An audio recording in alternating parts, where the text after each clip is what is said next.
कर्मफल की चिंता मत करो। एक बार एक गांव में एक साधु रहता था। वह बहुत बड़ा तपस्वी था। वह सदैव लोगों की सेवा किया करता था। एक बार की बात है, वह साधु जंगल में तपस्या में लीन भगवान की आराधना कर रहा था। तभी उसने देखा कि सामने से एक हिरन दौड़कर उसके पीछे आकर छिप गया।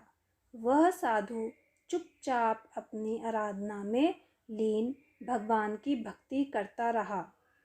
कुछ देर बाद वहां से एक शेर आया और इधर उधर देखने लगा। साधु ने शेर से पूछा कि क्या ढूंढ रहे हो? शेर ने कहा, मैं एक हिरन का पीछा कर रहा था और वह अभी अभी यहाँ से गया है।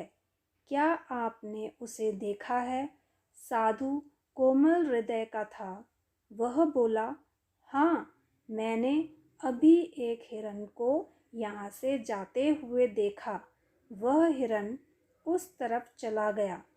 यह सुनकर शेर हिरन को ढूंढने जंगल में चला गया। इस तरह उस साधु ने हिरन की जान बचा ली और हिरन साधु को धन्यवाद देकर वहाँ से चला गया। कुछ समय बाद साधु की मृत्यु हो गई। मरने के बाद साधु को यमराज के समक्ष प्रस्तुत किया गया। वहाँ उसके कर्मों का लेखा जोखा होना था, क्योंकि उसने कोई बुरा कर्म नहीं किया था। इसलिए साधु बड़ा निश्चिंत था। वह तो स्वर्ग प्राप्ति की उम्मीद लगाए हुए था, लेकिन यमराज ने उसे नरक में भेज दिया। साधु को बड़ा आश्चर्य हुआ। उसने यमराज से कहा कि मैंने तो अपने जीवन में किसी का भी बुरा नहीं किया, सबका भला ही किया था। फिर भी आपने मुझे नरक में क्यों भेजा? इस बात को सुनकर यमराज बोले, तुमने अपने पूरे जीवन में कोई बुरा काम नहीं किया सिवाय एक के। साधु ने आश्चर्य से पूछा, कौन सा काम? मैंने तो सदैव सब लोगों की मदद ही की थी। कोई ऐसा काम नहीं किया जिससे किसी को दुख पहुँचे।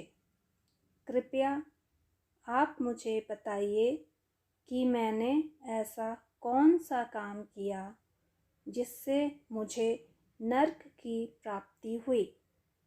यह सुनकर यमराज बोले, आपको याद होगा, एक बार एक शेर हिरन को ढूंढ रहा था और आपने उस शेर को हिरन का पता न बताकर दूसरी तरफ भेज दिया।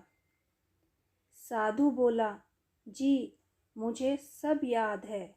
वह हिरन मेरे पीछे छिपा हुआ था और मैंने शेर को दूसरी तरफ भेज दिया था, लेकिन इस तरह तो मैंने हिरन की जान बचाई थी।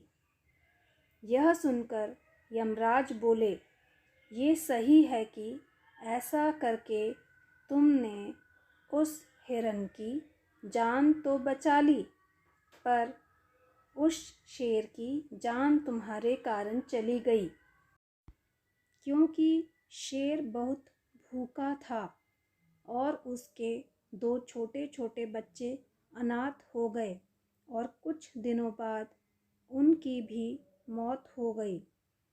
इस तरह तुम्हारे इस एक कर्म से 3 जिंदगी खत्म हो गई और तुम्हें नरक की प्राप्ति हुई। साधु अपने कर्मों का दोष मानकर नरक में चला गया। अगले जन्म में फिर से वह साधु बना। इस जन्म में साधु ने फिर से स्वर्ग की प्राप्ति के लिए पूरे तन मन से भगवान की आराधना करने लगा। इस बार फिर एक दिन एक हिरन उसके पीछे आकर छिप गया। सामने से एक शेर उसके पीछे दौड़ते हुए आया और साधु से पूछने लगा कि यहाँ से कोई हिरन गुजरा है क्या। उसी समय साधु को उसके पिछले जन्म की बात याद आई और उसने इस बार शेर को हिरन का पता बता दिया।